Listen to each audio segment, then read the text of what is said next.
Oi, pessoal. Sejam todos bem-vindos, né, ao nosso curso de inspeção de equipamentos. Como todos já devem lembrar, meu nome é Rafael, sou professor de tal matéria. E hoje aqui vamos dar início à nossa nova matéria, né, que é a causa de deterioração de equipamentos. Então, essa matéria, ela também retrata, né, os conceitos vistos em corrosão, em tratamento de água, e de uma forma sintética ela retrata exatamente o que o próprio nome já diz, certo? O motivo pelo qual os equipamentos se deterioram. Não só o motivo, mas também o mecanismo, né, que levam esses equipamentos a se deteriorarem de acordo com o passar do tempo, certo? A minha metodologia de aula, todos conhecem bem, certo? É uma apresentação de slides, né, seguida de uma leitura e uma explicação caso não haja uma clareza exata, né, no que foi lido. Então, sem mais delongas, vamos começar aqui a nossa apresentação, certo? E vamos começar aqui com a apresentação de um conceito, certo? Acompanhe comigo, por favor. Um equipamento projetado, fabricado e montado perfeitamente, quando submetido às condições de serviço, passará a sofrer fenômenos capazes de comprometer, parcial ou totalmente, sua capacidade de operar com segurança, confiabilidade e eficiência. Bom, o que esse conceito de cara nos informa é o seguinte, que por mais que seu equipamento esteja muito bem instalado, em pleno funcionamento, as próprias condições, né, corriqueiras, que é condições erosivas, o próprio produto no qual você trata, faz com que com o tempo ele vá perdendo a sua eficiência, né, a sua confiabilidade. E a essas consequências, né, as consequências desses fenômenos, chamamos de deterioração de equipamentos. O fato de um equipamento se deteriorar não implica em imediato comprometimento da sua vida útil, ou seja, não é porque ele sofreu a deterioração que imediatamente, certo, ele não poderá ter seu funcionamento ativo. Não é assim, é uma coisa que acontece gradativamente, certo? Tomemos como exemplo os pneus de um carro de passeio. Assim que são colocados em uso, começam a se desgastar à medida que passam pelo chão. E esse desgaste pode ser medido pela perda de profundidade dos sulcos, né? Daqueles frisos, né? Daqueles detalhes. Que é o que caracteriza pelo pneu careca e etc e tal. Bom, temos aqui a margem de tolerância. O que é margem de tolerância? É a diferença entre a medida de uma grandeza relativa ao equipamento, quando novo, em perfeitas condições, e a medida mínima ou máxima permitida. Ou seja, imaginem, senhores, que quando um equipamento, ele novo mesmo, não sofreu nenhum tipo de deterioração, ele possui um potencial de grandeza X, certo? E à medida que esse equipamento vai funcionando, ele vai se deteriorando naturalmente, certo? E essa margem passa a obter um caráter Y, certo? Essa diferença vai ter um valor, certo? Vai haver um valor para essa diferença. E existe uma tolerância, no caso, com o valor máximo que tal problema pode atingir para que aquela máquina tenha um funcionamento. A esse valor damos o nome de margem de tolerância, certo? No caso dos pneus, é a diferença entre a profundidade dos sulcos do pneu novo e a mínima. No caso, essa é a margem de tolerância, certo? A diferença entre um sulco completamente feito, certo? E um sulco desgastado, que faz com que ele fique careca, né? Ao atingir essa profundidade mínima, no caso, o pneu deve ser substituído. Ou seja, você vai pegar aquele pneu e vai descartar e trocar por outro. Temos aqui acumulação de dano. A espessura perdida não se recupera, ou seja, o que você perdeu com relação à massa metálica, a espessura, você não vai poder recuperar, certo? A deterioração fez com que você perdesse aquele material, certo? Ele se transformou em outra coisa. Podemos monitorar essa acumulação calculando a perda de profundidade dos sulcos em função da quilometragem percorrida, no caso dos pneus, né? A isso chamamos de taxa de acumulação de dano. Ou seja, à medida que aí você determina a vida útil, né, do seu equipamento, no nosso caso do pneu. Ele percorreu, um exemplo, 20 mil quilômetros. Com 20 mil quilômetros, aquele pneu, já normalmente em condições previstas de uso, ele já se deteriorou o suficiente, né, para que ele deva ser trocado, certo? Isso é uma taxa de acumulação de dano. Bom, o desgaste. O que é o desgaste em si? O desgaste é um processo de degradação de um material quando em serviço. Ou seja, quando em serviço significa dizer o quê? Que é um desgaste consequente, né? Um desgaste que é previsto, embora não seja bem-vindo, mas ele é um desgaste previsto, é um desgaste que vai acontecer. Está presente em diferentes situações, onde ocorre a perda progressiva de material a partir da superfície por contato ou movimento relativo de um sólido em relação ao outro sólido, líquido ou gás, certo? Ou seja, um desgaste, né, por exemplo, no caso do nosso pneu, o desgaste não é pelo fato simplesmente da roda girar, é o desgaste dele ter um contato com o quê? Com o solo, com o asfalto, com a terra, com a pedra, certo? Com qualquer tipo de superfície sólida também na qual ele encontra. O atrito gera um desgaste, esse desgaste gera uma perda de material, certo? Assim, equipamentos com partes móveis, como mancais de deslizamento, rotores de bomba, válvulas tipo esféricas e outros sofrem desgaste. Veja o caso do mancal de deslizamento, onde o eixo desliza, né, por ele. É um eixo sólido deslizando sobre um material sólido. Então, independente da sua lubrificação, por melhor que ela seja, vai haver um desgaste, certo? Sempre lembrando, já disse isso em outras aulas. Lubrificação não impede o desgaste. A lubrificação, ela atenua o desgaste, certo? O desgaste continua havendo, o atrito continua havendo. Como resultado, as empresas gastam um enorme montante de dinheiro com substituição e recuperação de peças, recuperação de equipamentos e perda de produção. É inevitável, certo? Independente de você ter ou não equipamento em pleno funcionamento, ele vai deteriorar, certo? Então essa manutenção, essa troca de equipamentos por desgaste é previsto, certo? E é normal. Conhecendo a taxa de acumulação de dano, somos capazes de avaliações diversas, como, por exemplo, comparar pneus em termos de qualidade, carros, pavimentações ou motoristas. Isso aqui são fatores determinantes. Se o pneu é de uma boa qualidade, se o carro está com o pneu apropriado para aquele carro, qual é a condição de pavimentação do local onde você transita, ou até mesmo um motorista, se é um motorista que força muito o pneu do seu carro, tudo isso é uma variável, né, que deve ser levado em conta. Também podemos prever com razoável exatidão com qual quilometragem será alcançada a profundidade mínima, certo? Tudo isso com base em quê? Em perspectivas pré-elaboradas, a previsão, certo? Não pode dizer exatamente, porque você não tem como me afirmar que vai sempre andar somente em asfalto. Você pode mudar, pode acontecer um imprevisto, um acidente, certo? Admitindo que a perda de profundidade dos sulcos seja o processo de deterioração mais crítico do pneu, ou seja, determinante de sua duração, essa previsão nos dará a sua vida útil residual, certo? Então, a partir do momento que isso é a principal característica de deterioração, com base nisso que será montada a sua vida útil, né, residual. Uma visão sistêmica.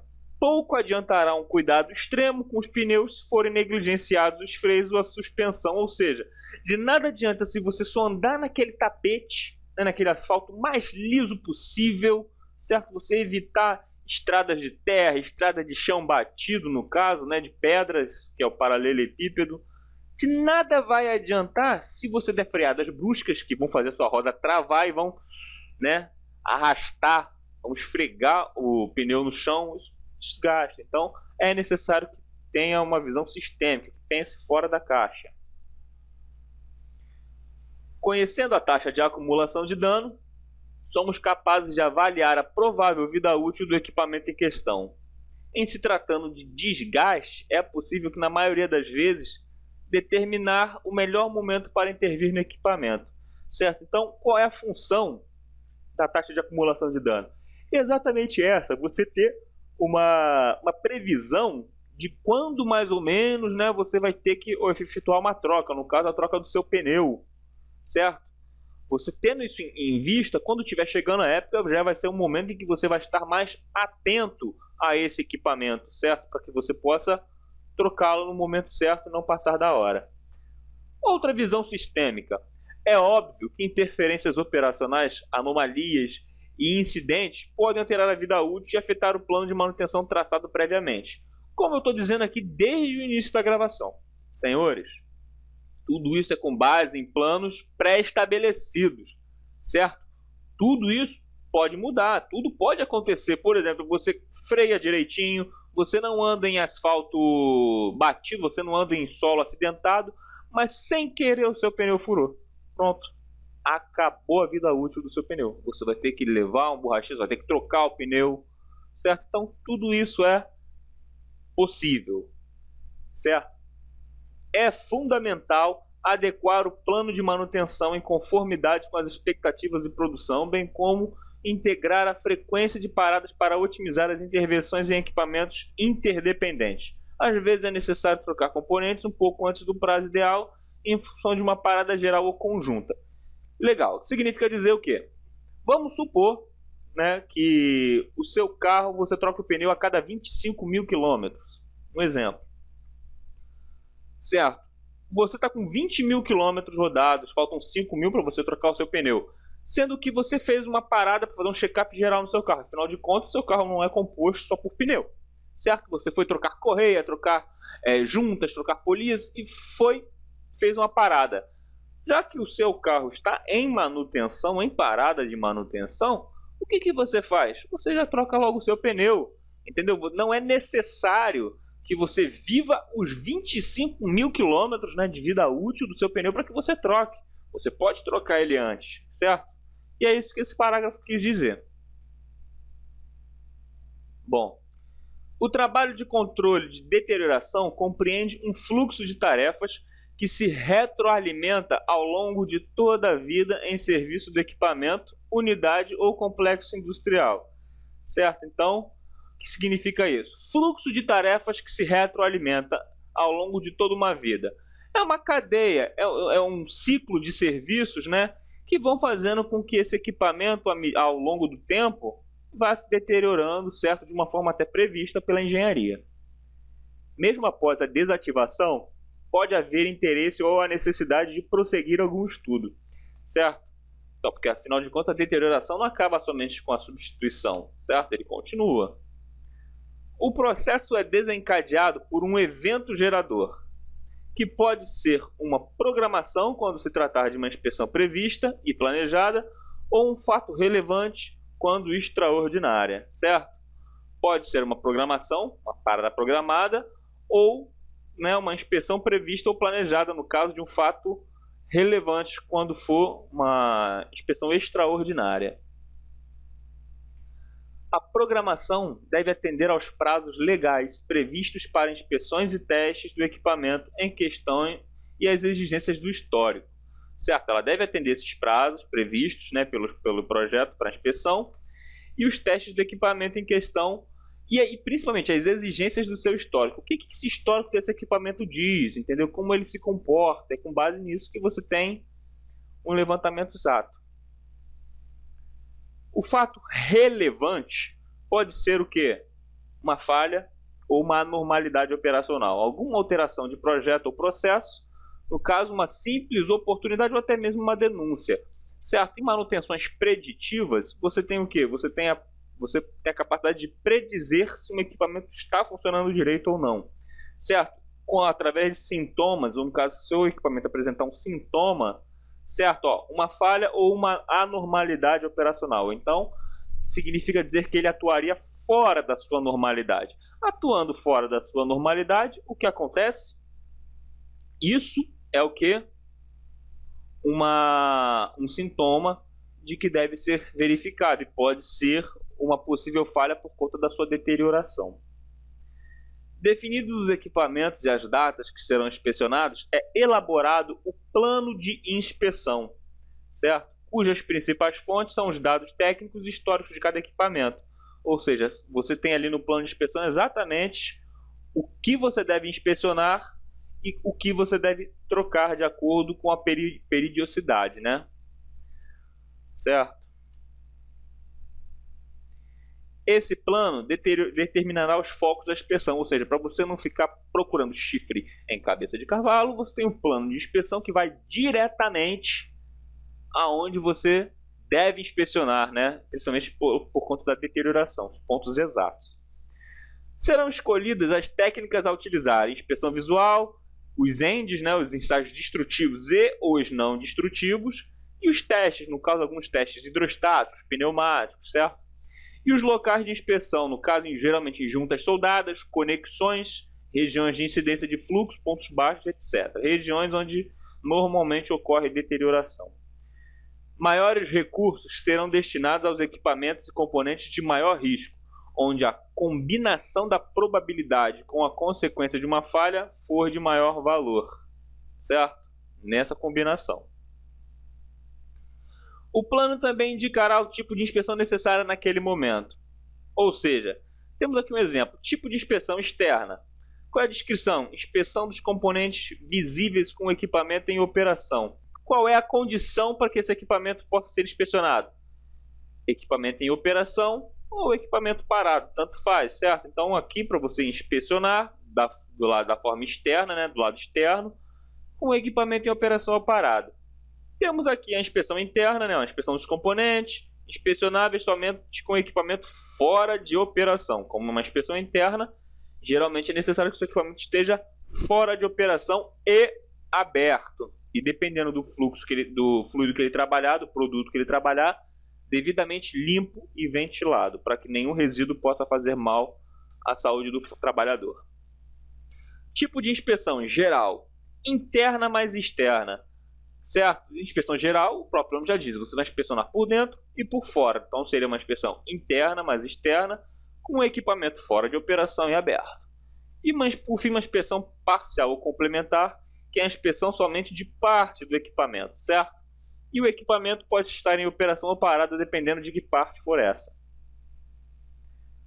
Bom, quando o acesso interno não for possível ou viável, como acontece com pequenos vasos de pressão, já vi vaso desse tamanho, gente, certo?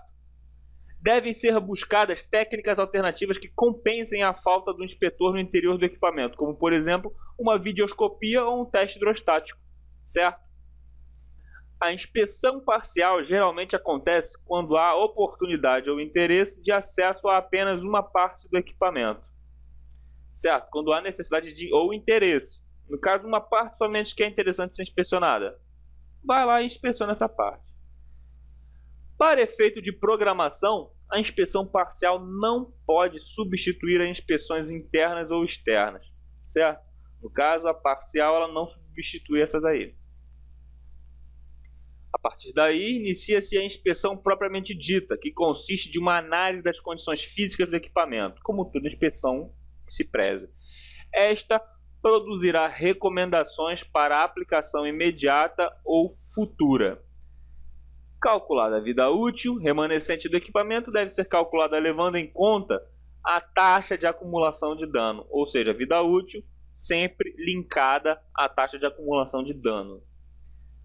Pode ser necessário recalcular a PMTA, que é o que? A famosa pressão máxima de trabalho admissível, certo? E o dispositivo de proteção contra a sobrepressão. Por exemplo, válvula de segurança, que deve ser recalibrada em valor igual ou inferior a este, certo? Pressão em equipamento, senhores, é uma coisa na qual o inspetor de equipamento sempre deve estar antenado, sempre deve estar ligado. Se houve falha, deve-se proceder à sua análise a fim de compreender a natureza dos danos e como mitigá-los. Finalmente, faz-se o registro, de todo o processo. Esse registro conterá conclusões que orientarão a programação de inspeção realimentando o fluxo, certo? Muitas vezes, após uma falha analisada, ocorre revisão dos planos de inspeção e de manutenção, certo? Vai haver o quê? Como foi detectada uma falha, vai haver uma nova revisão, no caso dos planos de inspeção e bem como dos planos de manutenção, já em cima, com base nessa falha. Certo? Temos aqui o esquema falha, obteve a falha. Vamos analisar a falha. Depois de analisar a falha, registra em relatório. Registrar em relatório basta para corrigir a falha? Não. Então vamos aqui fazer uma revisão dos planos e padrões de manutenção. Na prática, as etapas acima se interpretam. O relatório pode ser iniciado já na etapa de planejamento, ou mais tardar quando começar a análise das condições físicas. Recomendações podem ser emitidas previamente com base no histórico, certo? Ou seja, as recomendações de manutenção, de inspeção, elas podem ser emitidas de acordo com o histórico do equipamento, certo? Bom, pessoal, no mais, ficamos por aqui com essa nossa primeira videoaula. Espero que essa parte introdutória, né, tenha se familiarizado bem com os senhores, certo? De maneira que não é uma matéria que acarreta muitas novidades, dado o fato de que trata-se de corrosão, coisas que nós já estamos lidando aqui, certo? E no mais, fiquem todos com Deus, até a próxima, tchau, tchau.